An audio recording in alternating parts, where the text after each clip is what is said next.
आप सभी का दोबारा से पुनः जो है जय भीम, जय भारत, जय मूल निवासी साथियों। पुनः आप लोगों का धन्यवाद, हाथ जोड़कर धन्यवाद।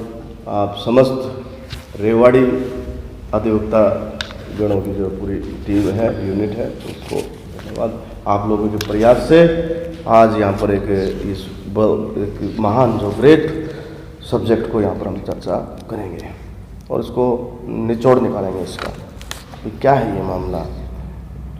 आप नहीं, थोड़ा हम घूमेंगे तो दरअसल क्या है कि इस संविधान को हम एकेडमिक लेवल पे पढ़ते हैं, एग्ज़ाम तक, अप टू एग्ज़ाम तक।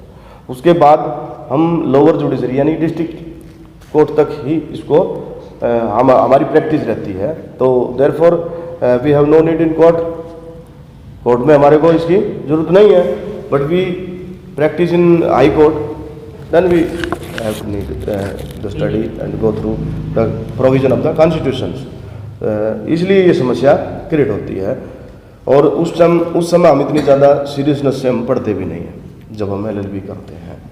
बट जो है अभी बहुत सारी चीज़ें डिस्कस हुई हैं, तमाम हमारे साथियों ने, PP साहब ने, बनकर साहब ने और आप साहब वकील साहब ने अच्छी तरह से इस पर बात रखी है कि विषय कि आर्टिकल 12 के तहत हाई कोर्ट और सुप्रीम कोर्ट क्या राज्य है या नहीं है। तो आप वकील साहब बोल रहे थे कि इसमें कन्फ्यूज़न है। वो कन्फ्यूज़न नहीं है, उनको कन्फ्यूज़न नहीं है, उनकी तरफ से ये बदमाशी है। पंकज जी बोल रहे थे कि भी जितने भी फंडामेंटल राइट्स हैं हमारे पार्ट 3 में जो दिए गए हैं वो अगेंस्ट द स्टेट, वो जानते हैं जुडिशरी अगर स्टेट की डेफिनेशन में आएगी तो इधर भी आएंगे ये लोग। आज एक आम आदमी इवन एक एडवोकेट्स क्या बोलता है, कोई सुप्रीम कोर्ट का जजमेंट, हाई कोर्ट का जजमेंट है, मैं कोर्ट के ऑर्डर का सम्मान करता हूं। Why we respect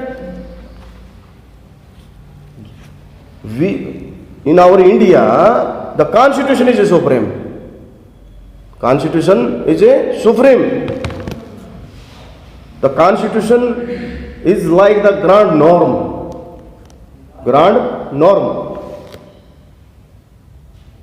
It's like the umbrella, and others law under the umbrella. जितने भी कानून है वो उस अम्ब्रेला छाते के नीचे है। और उस लॉ के नीचे क्या है? उस लॉ के नीचे आवर जुडिशरी। मेरे पास बहुत सारे प्रोविजन हैं, डिबेट्स हैं। Constitution is a supreme of the land. अगर कॉन्स्टिट्यूशन से बाहर अगर वो बात करते हैं तो वी क्रिटिसाइज करेंगे हम उनको। उनकी बदमाशी है कि वो जानबूझ के इसको स्टेट की डेफिनेशन में नहीं लेके आ रहे। क्यों नहीं लेके आ रहे? वो हमारी ही कमी है। अगर हम 12 को पढ़ते हैं, 12 आर्टिकल को पढ़ते हैं, in this part unless the contest otherwise require state includes the government and parliament of India and the government and the legislature of the each state and all local and other authorities within the territory of India under the control of the government of India।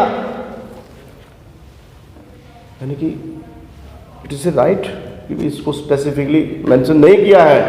लेकिन अगर हम other authority की जो बात करते हैं तो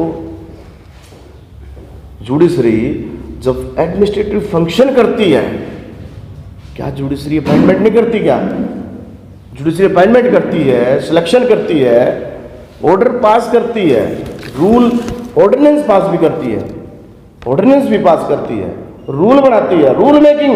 where there is a rule making authority, there is a state. Simple.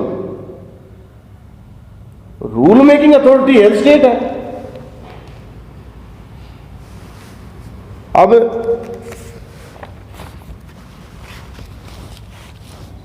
Supreme court, आप सभी को जानते हो, सभी को इस बात में जानकारी होगी। Famous case Kesavananda Bharati, Kesavananda Bharati article 12 को डिफाइन करते हैं इधर, और जस्टिस इसमें बोलते हैं जुडिशरी इज ए स्टेट, वो राज्य है, लेकिन इसको, और there are so many cases and judgment in which held judiciary is a state, but बदमाशी क्यों है? अभी रिसेंटली आप लोगों को एक जानकारी होगी, जस्टिस कर्नन। अब जस्टिस कर्नन के साथ क्या हुआ? अभी जस्टिस कर्नन को, उसकी कॉन्स्टिट्यूशन में प्रोविजन है कि जब तक कोई भी जस्टिस, जब तक उसको इम्पीचमेंट नहीं लाया जाएगा, महाभियोग नहीं लाया जाएगा, तो उसको नहीं हटाया जाएगा। विदाउट इम्पीचमेंट इन पार्लियामेंट उसको टर्मिनेट किया गया। और इतिहास में, भारतीय इतिहास में पहले ऐसे जज रहे जिसको 6 महीने की सजा दी गई। आप इमेजिन कीजिए, जस्टिस को जस्टिस नहीं मिला, आम आदमी को खप का है। अभी छत्तीसगढ़ में 17 जजों को जबरन उनको हटाया गया। ऑर्डर है मेरे पास, डिटेल पूरी, क्यों हटाया गया? ये SC/ST कमीशन की रिपोर्ट है। आने वाले 5 से 10 साल में वो हाई कोर्ट में एलिवेट होते हैं।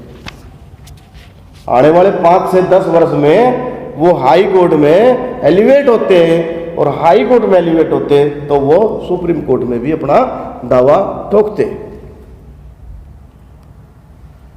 लेकिन उसको हटा दिया गया षड्यंत्र के तहत। एक जयंत पटेल कर्नाटक हाई कोर्ट के जस्टिस का जिक्र बताता हूं आपको, उसके साथ क्या हुआ। जयंत पटेल ने इरशद जान के केस में, यानी कि फर्जी जो मुठभेड़ हुई थी, उसमें CBI के ऑर्डर जारी किए इनके खिलाफ। अब जैसे ही अब की बात बता रहा हूं, अब उनके साथ क्या किया, वो जस्ट कुछ ही महीनों में कर्नाटक हाई कोर्ट के चीफ जस्टिस बनने वाले थे। तो उनको क्या किया, उनको इलाहाबाद हाई कोर्ट में BM साहब की दोस्त ने भेज दिया।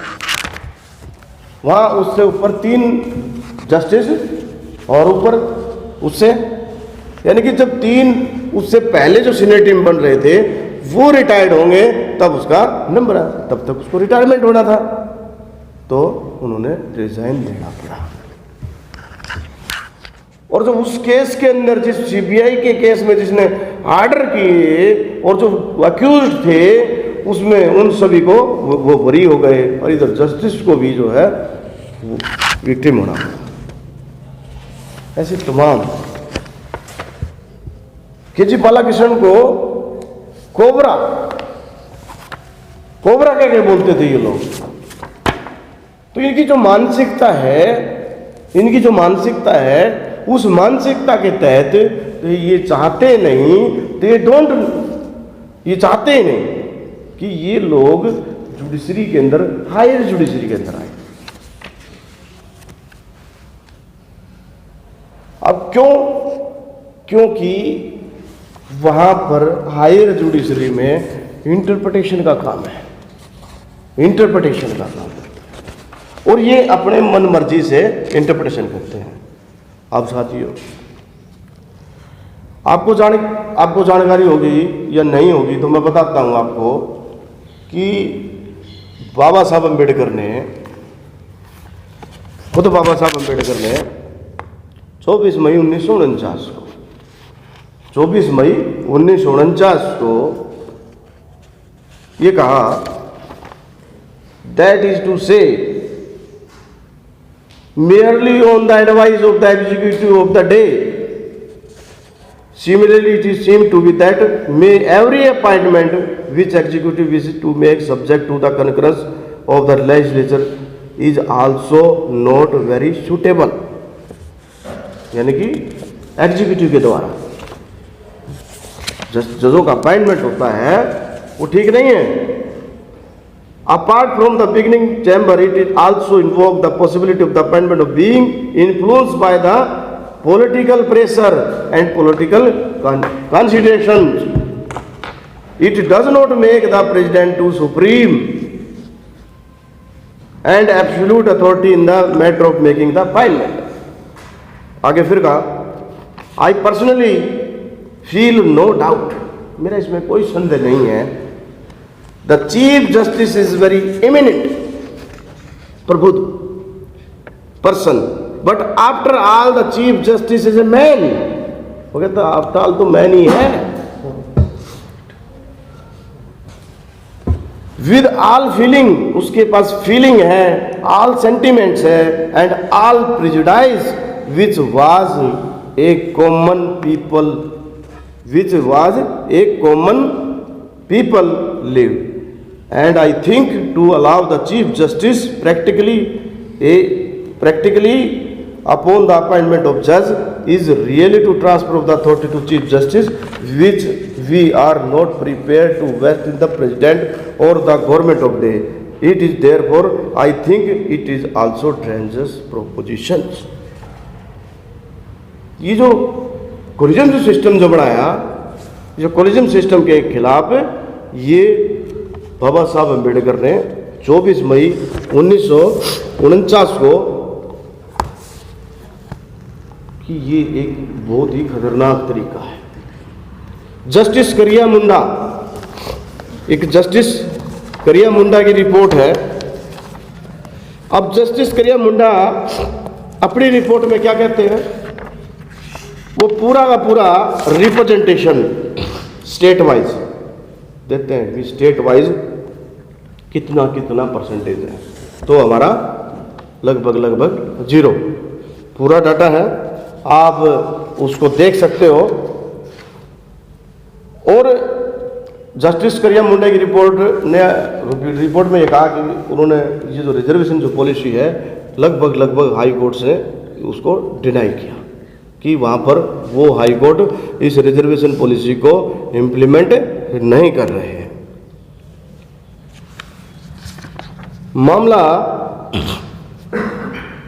लास्ट में क्या कहते हैं कि on the top all the despite suggestion of the ministry of the home affairs, the supreme court has so far not attempted to frame the suitable recruitment rule for reservation SC/ST. It is deplorable of the framing of the codified recruitment rule have not been influenced during the last 60 years. Just take oath to uphold the constitutional law of land, but even the Honorable Supreme Court has failed to follow the constitutional provision Article 16(4) और 16(4)(a) from the 1950 onward. Only 4 scheduled caste candidates, namely Sri Ramaswamy, K.G. Balakrishnan, B.C. Rai और A. Varandanjan were considered fit for the appointment of the Supreme Court.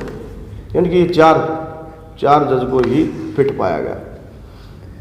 क्या बाकी fit नहीं है? Not found suitable. There is no transparency.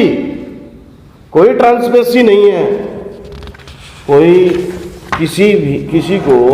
किसी का नाम recommendation चला भी जाता है, उसको रिजेक्ट करते हैं, तो उस रिजेक्ट करने का कोई कारण, कोई रिटर्न में कोई ट्रांसपेरेंसी नहीं है. कोई ट्रांसपेरेंसी नहीं है. Clear cut. यानी कि एक जुडिशियल रिलेशनशिप का दौर आ गया. यानी कि है लॉबी बन चुकी है उधर, और वो अपने हिसाब से लॉ को इंटरप्रेट करते हैं. अब दो चार बात मैं आपको बताता हूं मैं आपको कि जो बहुत ही, अब देखो टाइटल है जस्टिस वर्सेस जस्टिस, लिखने वाले भी जज ही हैं। अब भी क्या बोलते हैं इसमें, जस्टिस की कोटेशन है, we want a supreme court, we want a supreme court which do justice under the constitution, under the constitution, not over it, not over it, यानी कि कॉन्स्टिट्यूशन के अंदर, उससे बाहर नहीं। In our country we want to government of law, हम क्या चाहते हैं, गवर्नमेंट ऑफ लॉ, यानी कि कानून की सरकार, but not of the man, not of the man. Judiciary of a duty to sense a letter and spirit of the constitution, constitution की स्पिरिट्स में काम करना पड़ेगा। Imagination sharing of the passion have no place in judicial exercise, कोई भी imagination sharing, अब उनको sharing करना, सेंटिमेंट, इनका कोई भी जुडिशरी में कोई स्थान नहीं है। बट वो क्या रहा है, जुडिशरी क्या करती है, जुडिशरी, क्या आपको लगता है कि जुडिशरी न्याय देती है? न्याय नहीं देती, जुडिशरी निर्णय देती है, जुडिशरी निर्णय देती है, डिसीजन देती है, जस्टिस नहीं देती। हमें इसके बारे में सोचना पड़ेगा, दूसरा कोई लड़ाई लड़ने वाला नहीं है। अब आर्टिकल जो 312 हैव यू रीड, 312 पढ़ा आपने किसी ने? आप जब इस टॉपिक को तैयार कर रहे थे तो 312 भी पढ़ना चाहिए था। 312 में क्या है, ऑल इंडिया सर्विसेज, उसमें अमेंडमेंट हो गया है काफी लंबे समय से, फ्रॉम द वेरी बिगिनिंग। इस जुडिशियल जो कोलिजन जो सिस्टम है, इसके खिलाफ, इसके अगेंस्ट में हमारे लोग लगातार काम भी कर रहे हैं स्पेशली, बट जो है रिजल्ट अब तक जो है इसका नहीं आया है। तो उस 312 में क्या है, अब 312 में ऑल इंडिया जुडिशियल कमीशन का गठन है।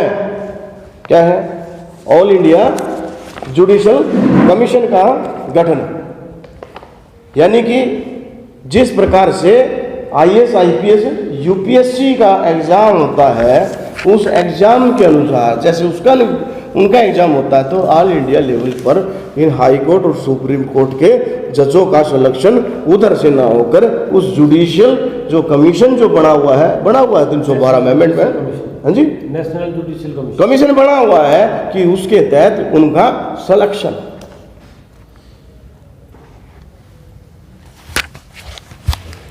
तो ये इनकी बदमाशी है, और ये उधर न्याय नहीं देते, वहां पर निर्णय देते हैं। और ये वो क्यों दे पा रहे हैं, क्योंकि हमारे को हम एक्टिव नहीं। जब हम इसको अपने बड़े लेवल पर इसको रखेंगे, अपनी बातों को रखेंगे और इसको लंबे समय तक इसको चलाएंगे, तो शायद इसका अच्छा परिणाम हो सकता है। अब एक जस्टिस ये बोलते हैं जुडिशरी के बारे में कि Indian polity has a march, ध्यान से सुनने की बात है, Indian polity is a march on the path lay down by the constitution. Indian जो polity has to march on the path lay down by the constitution. The judiciary has to take care of the journey, यानी कि constitution ने जो रास्ता बनाया है, तो Indian polity को उस पर चलना है, और judiciary is a guard, judiciary is care, take care, और उसका टेक केयर है उसकी जर्नी का। Judiciary has take care of the journey as one of the end and not as a sole caretaker. It is a not the role of judiciary to construct on road. देखो एक एक word important है। It is not the role of judiciary to construct its own road. अलग road बनाने की जरूरत नहीं है उसको। जो रोड कॉन्स्टिट्यूशन में दिया है उसे कॉन्स्टिट्यूशन पे ही चलना पड़ेगा, अलग से रोड बनाने की जरूरत नहीं है। With division even if more attractive, चाहे वो रास्ता कितना भी अच्छा क्यों ना बता दे, लेकिन अलग से रास्ता बनाने की आवश्यकता नहीं। There are so many things. पर हम कॉन्स्टिट्यूशनल डिबेट्स को पढ़ते हैं, कॉन्स्टिट्यूशनल डिबेट्स को, एक छोटी सी बात रख के मैं अपनी बात खत्म करूंगा। अब ये गार्नियल ऑस्टिन है, the Indian constitution cornerstone of a nation, second chapter ये कहता है, सेकंड चैप्टर इसका, which road to social revolutions. ये बोलते हैं, इसमें कोटेशन है, ये कॉन्स्टिट्यूशन डिबेट्स पे लिखी गई है किताब, पूरी कॉन्स्टिट्यूशन डिबेट्स। टू रेवोल्यूशन यानी कि दो क्रांति, the national and social have been running parallel in India since the end of first world war. यानी कि दो क्रांति पैरेलल चल रही हैं, नेशनल और सोशल, सामाजिक। With in the independence the national revolution would be completed. National जो क्रांति थी वो कंप्लीट हो चुकी है, वो finish, but social revolution must go on. Social revolution must go यानी कि सामाजिक क्रांति संविधान के चालू होने से स्टार्ट हो गई। क्या हुई? सामाजिक। कैसे? जब बाबा साहब अम्बेडकर ने कॉन्स्टिट्यूशन, खत्म कर रहा हूं सर, जब बाबा साहब अम्बेडकर ने 25 नवंबर 1949 को जब कॉन्स्टिट्यूशन पर डिबेट्स करते हुए लोगों को वार्निंग दी, क्या वार्निंग दी? Doctor Ambedkar warn the Indian people about the contradictions. जो विरोधाभास था उस विरोधाभास के बारे में सावधान किया। And in constitution and their social economic life, जो सोशल और इकोनॉमिक लाइफ के बारे में जो कंट्राडिक्शन है उसके बारे में he said on 26 January 1950 we are going to enter a life of contradiction. यानी कि 26 जनवरी 1950 को हम एक विरोधाभास में एंट्री करने जा रहे हैं। In politics we shall have equality. हम राजनीति में समान है। अगर हम राजनीति की बात करें तो राजनीति में हम समान है।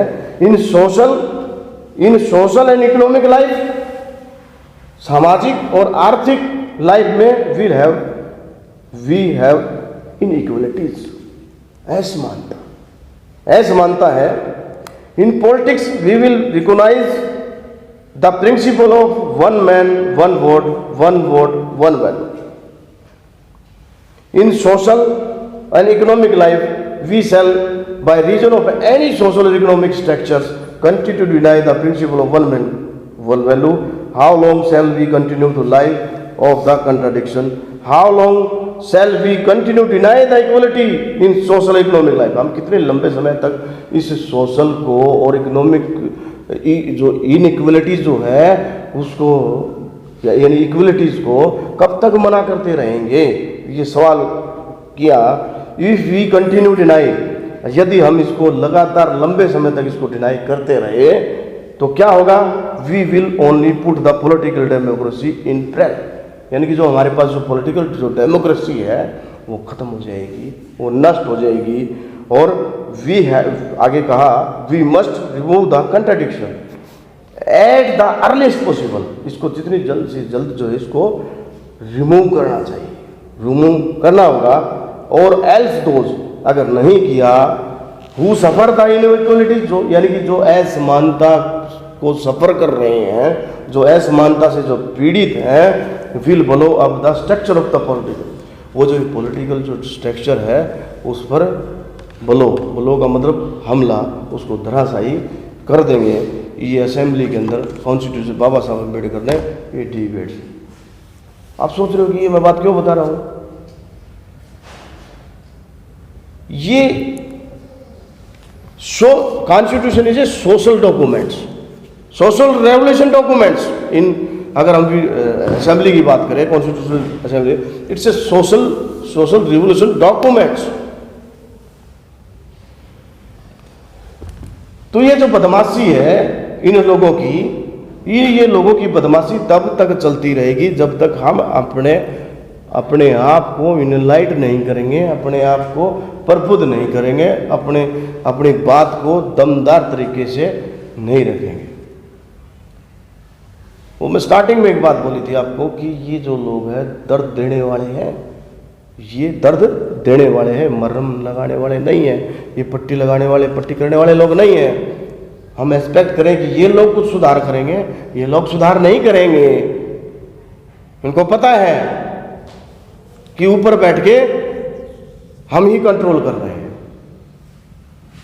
ऊपर बैठ के हम कंट्रोल कर रहे हैं, और बहुत सारी बातें हैं। तो स्टेट फॉरवर्ड में हम ये कह सकते हैं कि आर्टिकल 12 के अनुसार judiciary, high court, supreme court state है। फंडिंग कहाँ से आता है उसके पास? अपना फंड है क्या उसके पास? स्टेट कंटीजेंट फंड से आता है, contingency fund of state. Yes, Haryana सरकार तनख्वाह पे करती है इसको। तो फिर स्टेट क्यों नहीं? वो इसलिए नहीं, if there is a state, अगर हम इसको स्टेट मानेंगे तो तुरंत हमें इनको रिजर्वेशन रिप्रेजेंटेशन प्रोवाइड करना पड़ेगा। इनको क्या करना पड़ेगा?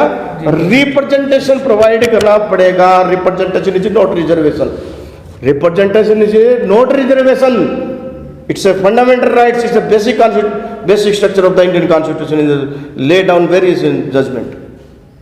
ये बेसिक स्ट्रक्चर है। दुश्मन ने भड़काया, दुश्मन ने बरगलाया, 3-13 काम बिगाड़ा। पता था तो 3-13 है क्या? 3-13 है क्या? जानकारी होगी आप लोगों को। ये 3 कॉन्स्टिट्यूशन का पार्ट 3, 13 क्या है? जुडिशियल रिव्यू, आर्टिकल 13, 1 और 2 और 3 और 4, 4 सब क्लासेज है। बिफोर फर्स्ट में प्री कॉन्स्टिट्यूशन, कॉन्स्टिट्यूशन से पहले जितने भी all law, custom, usage, rule, regulation है, if they violate the fundamental right part 3, they will void automatically. 2 shall not, state shall not make any law. तो वो ये उनकी बदमाशी है, वो उसको स्टेट में नहीं लेके आएंगे। अदरवाइज जो है सारे फंक्शन जो है वो केवल जुडिशियल फंक्शन को छोड़ के सारे फंक्शन स्टेट के हैं। तो साथियों, आप लोगों ने मुझे सुना। जय भीम, जय भारत।